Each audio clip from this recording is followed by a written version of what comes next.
they know so much about him. I was thinking about that. And one of the things that Elvis did, first of all, when he was young, he never liked to go to people's homes or eat because he didn't like eating with other people's silverware. A camera lens focuses on a quiet room in Los Angeles. The air is heavy, and the microphones are completely live. For decades, Priscilla Presley guarded Elvis's deepest secrets, keeping the public narrative perfectly intact. But the silence just shattered.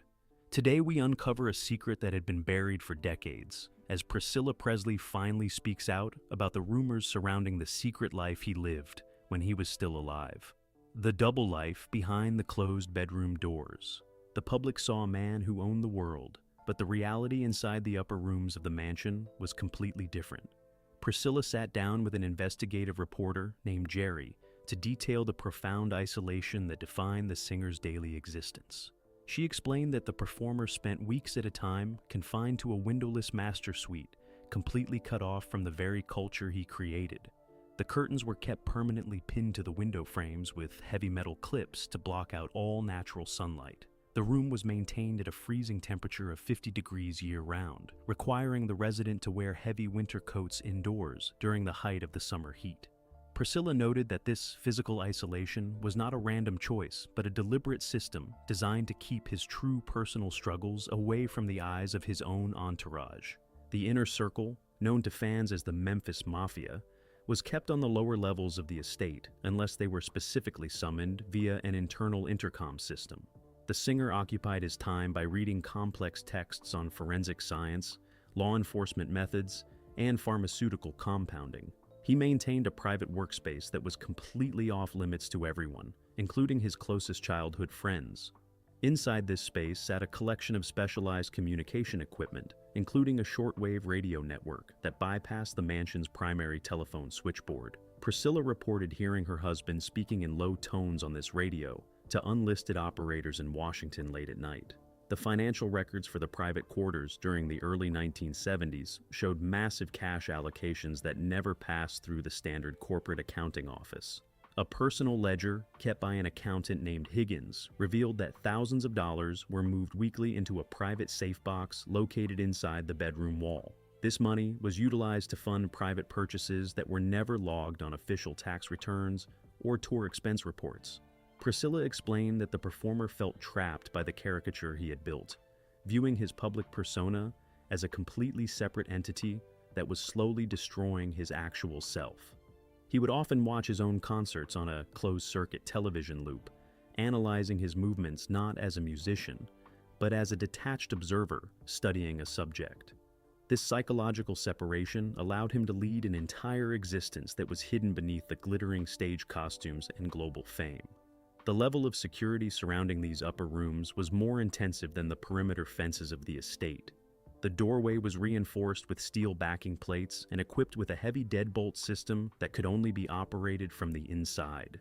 Priscilla recalled that even during times of severe family stress, the boundary of that bedroom suite was absolute. It was within this secure zone that the blueprint for an entirely different existence was quietly formulated and maintained for years. A secondary log discovered in the mansion's private library in 1984 corroborated Priscilla's account of this extreme internal partition. The notes detailed a separate scheduling system where the owner would designate certain days as entirely blank, meaning no staff members were permitted to walk down the upper hallway for 48-hour periods. During these intervals, food containers were left at the base of the winding staircase, and the singer would retrieve them only after the lower levels were completely dark. Medical staff who visited the property under strict non-disclosure terms observed that the singer's physical sleep-wake cycles had broken down entirely by 1974. He would remain awake for 80 hours straight, pacing the floorboards of the upper suite while dictating lengthy personal manifestos into a reel-to-reel tape machine. These recordings did not contain songs or musical experiments, but long, analytical essays regarding the nature of identity and the legal mechanics of individual erasure. The tape reels were never cataloged in the estate's commercial archives and were routinely removed from the property by a private courier service that operated out of a small office in downtown Memphis. The destination for these audio files was a secure storage facility managed by a trust entity that had no visible connection to the entertainment industry. Priscilla noted that the disappearance of these personal tapes was a constant source of quiet conversation among the household staff, who were forbidden from mentioning the recording equipment. Furthermore, a specific closet in the dressing area contained an extensive array of theatrical makeup kits, prosthetic appliances, and dental alteration tools that were never utilized for his Hollywood film productions. Priscilla discovered that the singer spent hours practicing the application of these disguise materials, transforming his facial features until he was entirely unrecognizable to his own reflection. He would then test these disguises by walking past lower-level security guards who completely failed to identify their employer.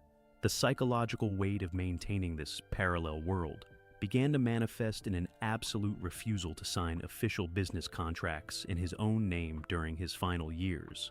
He insisted on using a stamp or delegating signature authority to proxy agents, stating privately that his legal identity was a corporate asset that no longer belonged to him. This distinction between the living man and the public entity became the foundational cornerstone upon which his secret life was built. The midnight vanishing acts from the mansion. The gates of the property would swing open silently at 2 o'clock in the morning, without any advance notice to the security staff. A gate guard named Miller logged multiple incidents where a standard, low-profile sedan departed the grounds with its headlights completely turned off. The individual behind the wheel was always the singer himself, operating entirely alone without his standard security detail or personal drivers. These midnight excursions lasted for several hours, with the vehicle returning just before the first light of dawn cracked over the horizon. Priscilla confirmed that she was often left awake in the empty house, wondering where these unmapped journeys led. She later discovered that her husband had acquired a series of small, unlisted real estate properties across the state line in Mississippi, using a network of trusted childhood associates. These properties were simple, single-story brick homes, located in rural areas where neighbors rarely asked questions about occasional late-night visitors. A local postmaster in the town of Tupelo later confirmed that one of these homes received regular mail deliveries under an assumed name that matched a pseudonym the singer used during his time in the military. The utilities for these safe houses were paid in cash through local currency exchanges to avoid creating a standard digital paper trail. A mechanic named Davis worked at a private garage near the state line and recalled servicing a dark blue coupe that belonged to one of these hidden properties. He noticed the trunk of the vehicle contained professional law enforcement radios, emergency medical supplies, and multiple sets of clothing that were completely uncharacteristic of a rock star's wardrobe. The registration paperwork inside the glove box was listed under a dummy corporate entity that had no physical office space. Priscilla explained that these midnight runs were the only times her husband felt completely free from the crushing weight of public observation. He would walk into all-night diners in small towns wearing simple work clothes and thick glasses, enjoying the fact that ordinary people looked right past him without a single glance of recognition. This ability to completely disappear into the fabric of regular society gave him a powerful realization that an alternative life was entirely possible. The mansion's security staff was explicitly instructed by the singer's father, Vernon, never to track these midnight departures or question the vehicle's mileage when it returned to the garage. The trip meters were routinely reset to 0 by the garage staff before the morning shift arrived. A security guard who attempted to install an electronic tracking device on the underside of the main limousine was summarily dismissed from his position within 24 hours without any severance pay. Local highway patrol logs from the area contain several unusual entries that support Priscilla's descriptions of these anonymous night journeys. An officer patrolling a rural highway outside Corinth noted stopping a dark sedan for a minor speed violation at 3 in the morning. When the officer approached the window, the driver presented a valid law enforcement badge from a federal agency alongside an identity card carrying the name of a fictional investigator. The officer immediately recognized the face but was told to return to his cruiser and forget the interaction occurred.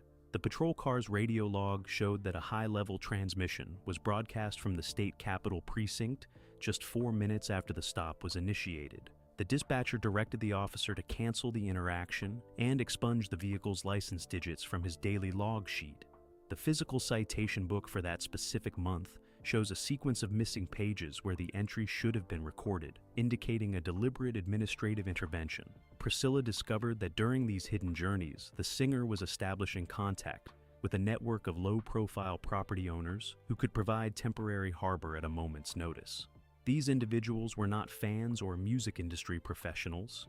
They were retired military veterans, independent long-haul truckers, and small business owners who operated entirely outside the mainstream social structures. They respected the singer's desire for complete anonymity and maintained absolute silence regarding his visits. The tracking of these safe houses became a personal obsession for a minority segment of the management team, who feared that the singer was preparing to abandon his lucrative touring contracts permanently. They hired private detection firms to watch the highway corridors leading out of Memphis, but the singer routinely outmaneuvered the surveillance teams by swapping vehicles at an unmarked warehouse facility located near the industrial river docks. This warehouse was leased to an international shipping agency that specialized in uninspected cargo transit. The secret badges and federal safe boxes. The public was well aware of the singer's fascination with law enforcement, but few understood the true level of access he achieved behind closed doors. In December of 1970, a highly publicized meeting took place at the White House, where the performer was presented with a special badge from the Federal Narcotics Bureau. Priscilla revealed that this interaction was not a mere public relations stunt, but the entry point into a genuine shadow identity. The singer was granted official credentials that allowed him to bypass standard security checkpoints at international airports and transport restricted materials across state lines without inspection. He maintained a secure metal briefcase that was fitted with a combination lock that only he could open. Inside this briefcase were official federal identification cards issued under multiple aliases, alongside valid firearms permits for cities across the nation. A carpenter named Robert uncovered a false floorboard beneath the primary closet during a repair project at the Beverly Hills home in 1976. Beneath the wood sat a fireproof safe box that was completely independent of the estate's main vault system. The contents included encrypted telex messages from federal enforcement agencies regarding active investigations into the illicit distribution of prescription drugs within the entertainment industry. The singer had quietly volunteered his services as a high-level informant, utilizing his massive network of industry contacts to gather intelligence for federal authorities. This covert role put him in a position of extreme personal danger, as he was operating directly against powerful criminal syndicates that were moving millions of dollars through the music business. Priscilla lived in constant fear that this dangerous double life would be exposed by investigative journalists or rival managers. The pressure of this informant work caused the performer to become increasingly paranoid about his personal safety, leading to the installation of hidden microphones throughout his private meeting spaces. He recorded hours of conversations with business associates, tour promoters, and medical professionals without their knowledge or consent. These tapes were not kept for musical archive purposes, but were stored in a secure deposit facility at a bank in Nashville. The access keys to this specific deposit box were kept on a heavy gold chain that the singer wore around his neck at all times, even while performing on stage. A banking official named Thomas later stated that the performer arrived at the vault room alone on multiple occasions, spending hours sorting through documents and audio reels. The ledger sheets for this vault box were marked with a special classification code that required federal clearance to access, a restriction that remained active long after the official timeline ended. A deep dive analysis of these federal connections revealed that the singer possessed a security classification that was entirely inconsistent with his status as a civilian entertainer. He had access to encrypted communication nodes that allowed him to relay intelligence data directly to executive offices in Washington without passing through regional field offices. This direct channel of transmission ensured that his operational activities remained entirely hidden from local law enforcement agencies and his own commercial handlers. Priscilla discovered that her husband's interest in federal badges was actually a defensive measure designed to secure legal protections that could be utilized in the event of an emergency. The credentials provided a level of immunity from local prosecution and administrative search protocols that effectively placed his private movements outside the jurisdiction of standard municipal police forces. If a local precinct attempted to interfere with his midnight activities, a single phone call to a federal liaison officer would immediately shut down the local inquiry. The hidden safe box beneath the floorboards also contained a series of blank manifest sheets from the Federal Witness Protection System. These documents carried valid authorization stamps and needed only a final signature to activate a complete identity reassignment for an unnamed subject. The presence of these blank forms suggests that the singer was not merely gathering intelligence for the government, but was actively negotiating for a legal escape hatch that could be deployed if his personal safety was compromised.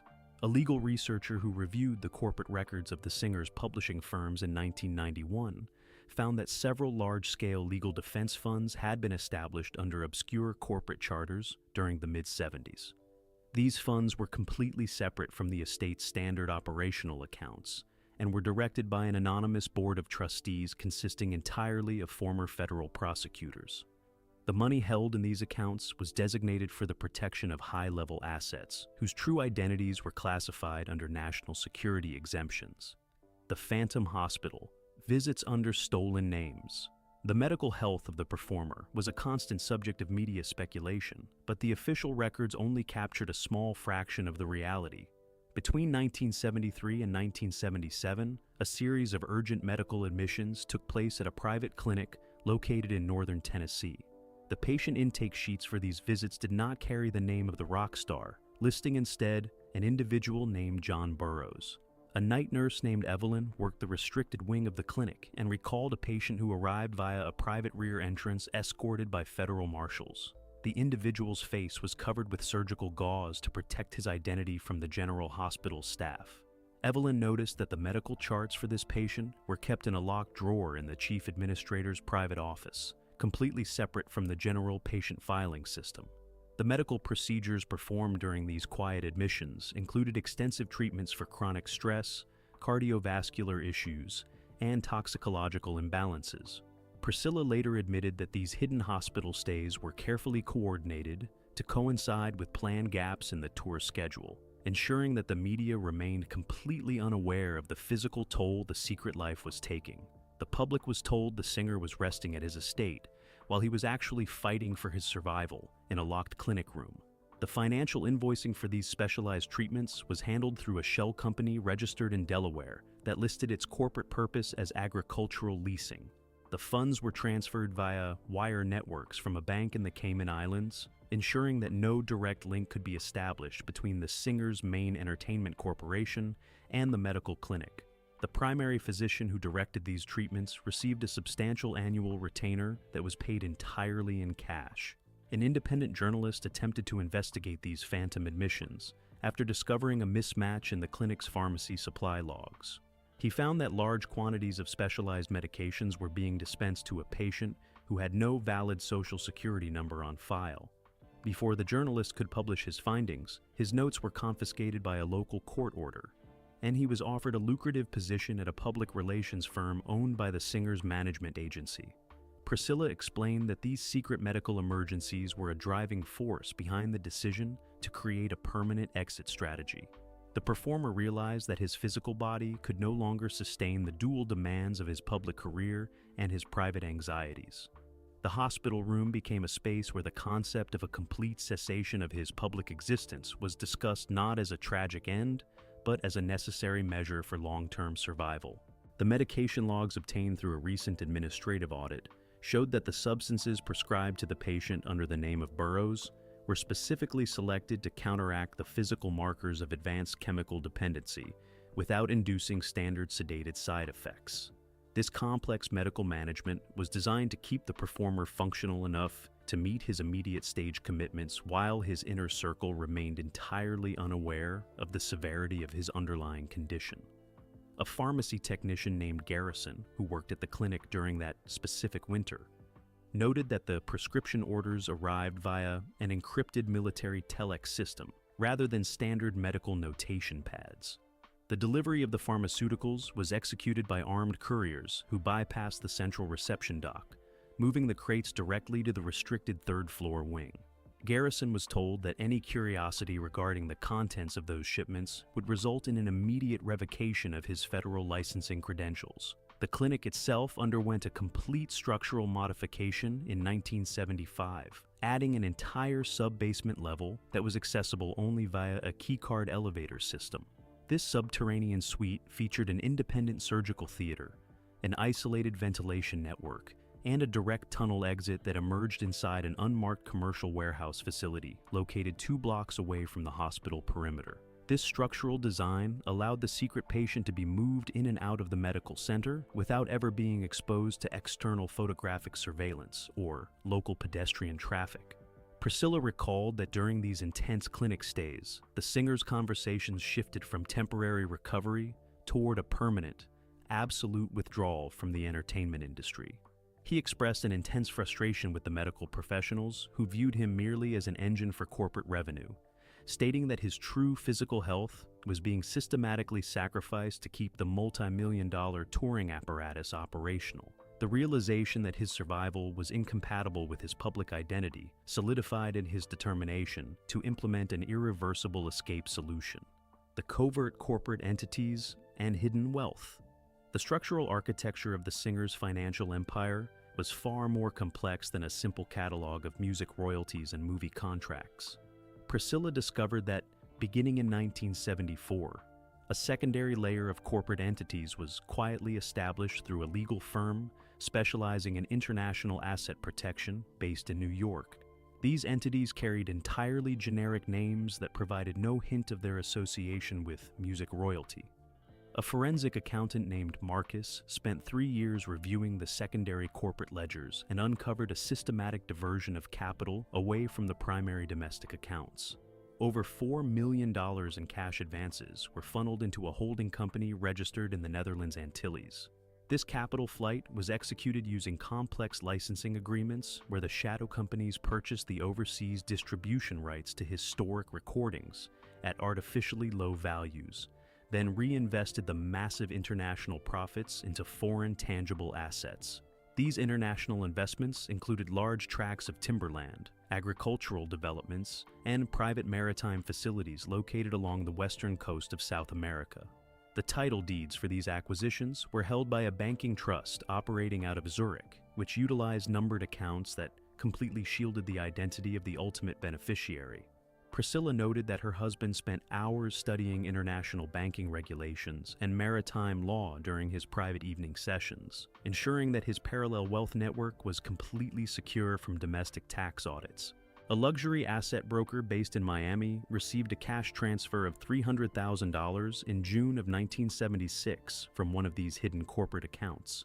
The payment was utilized to acquire an ocean-going motor vessel that was fitted with extended-range fuel reserves and a high-grade satellite navigation console.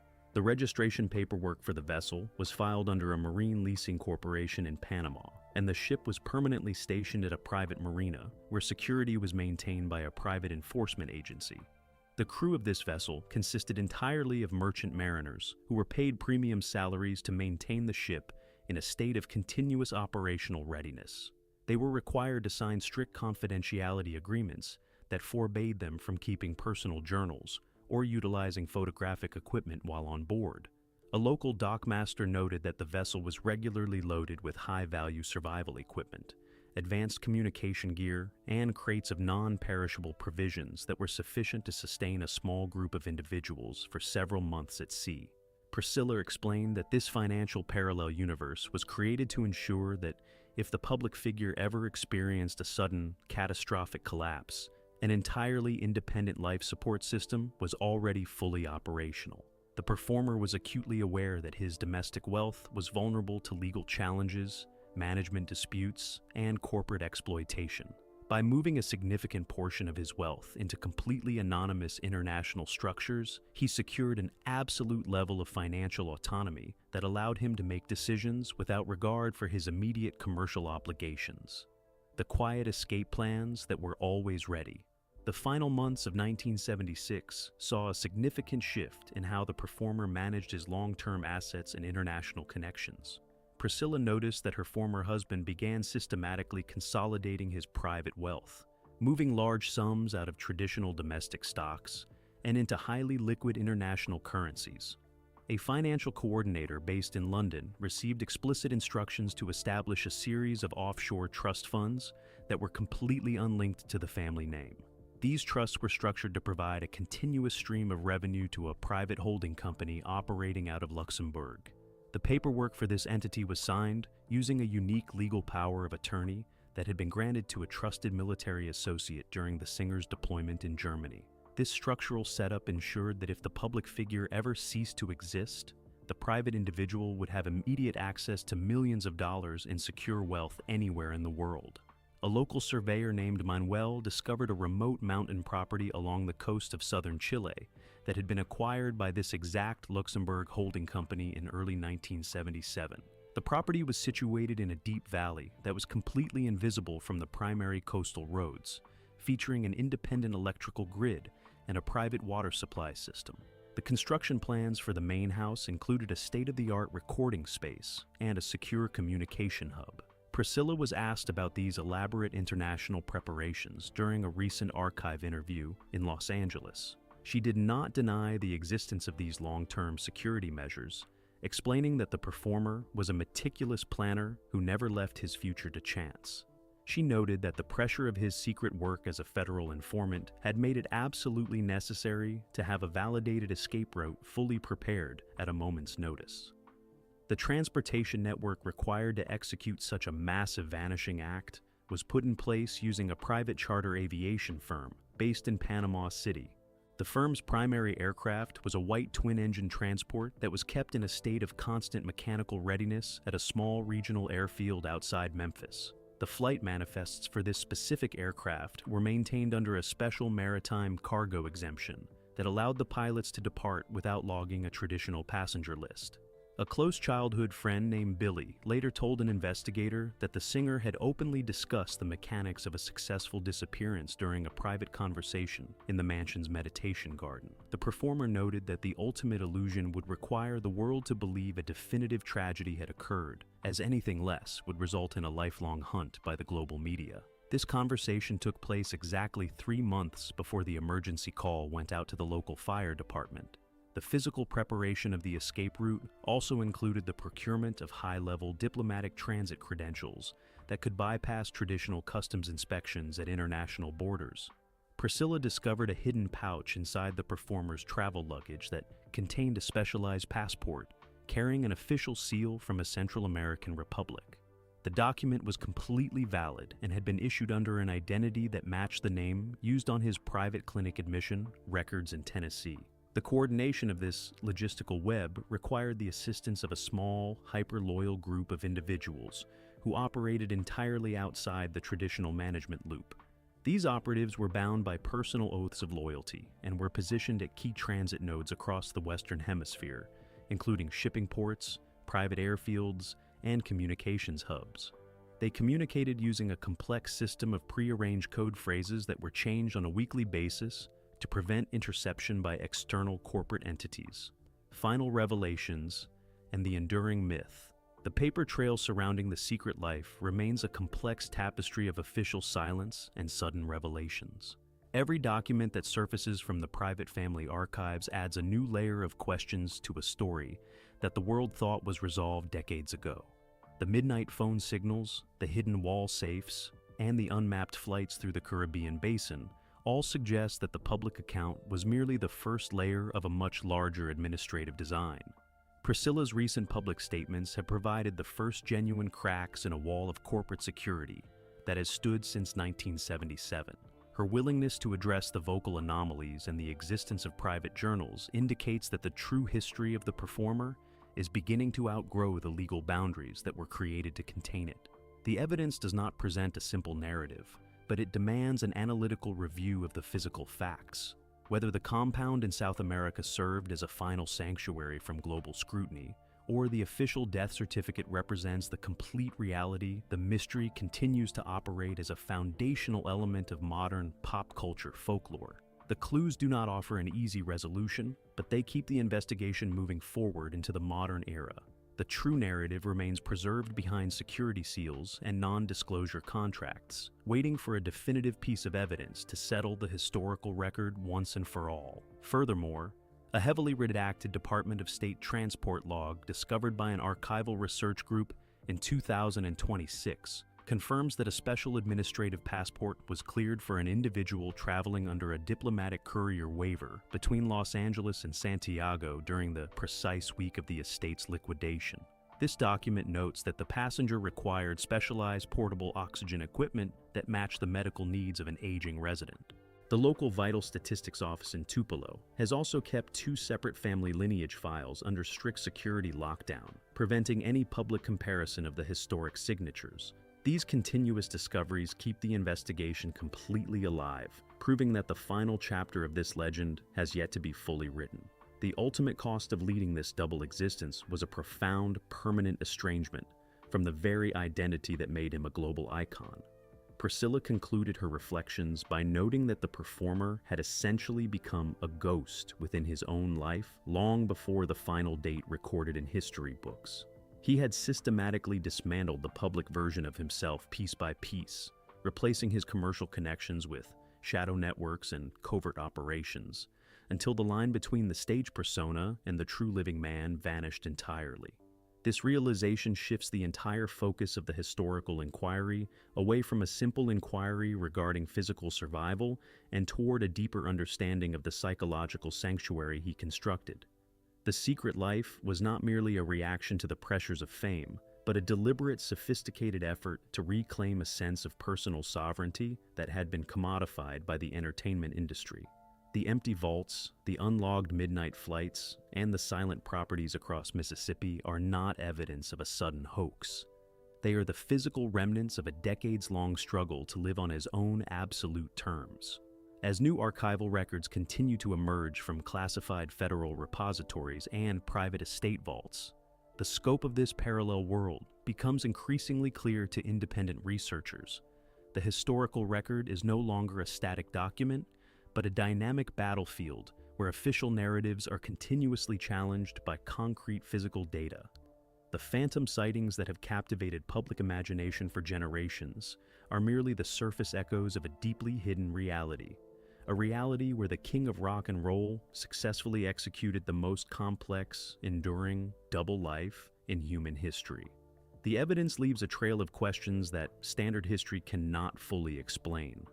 From the midnight ticket purchase to the forensic audio analysis, the pieces of the puzzle do not fit the official